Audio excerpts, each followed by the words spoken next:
Cholesterol nie je váš nepriateľ a nikdy ním ani nebude. Ale v jednom prípade sa môže zmeniť na niečo, čo vám naozaj škodí, keď zmení svoju hustotu.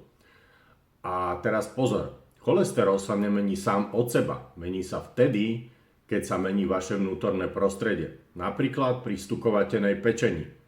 Keď je pečeň preťažená cukrom, glukózou, aby sme si rozumeli, alkoholom alebo prejedaním sa, začne telo glukózu uloženú bežne v pečení meniť na tuk.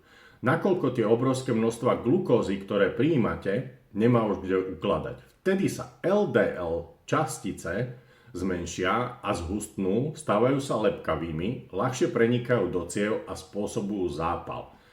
A presne vtedy vzniká to, čo lekári nazývajú zlý cholesterol a začínajú vás strašiť.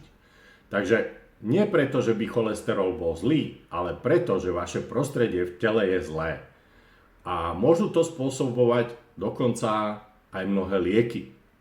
Ak chcete zdravý cholesterol, nepotrebujete statíny, potrebujete zdravú pečeň, pretože len zdravá pečeň vytvára zdravé tuky a zdravý cholesterol.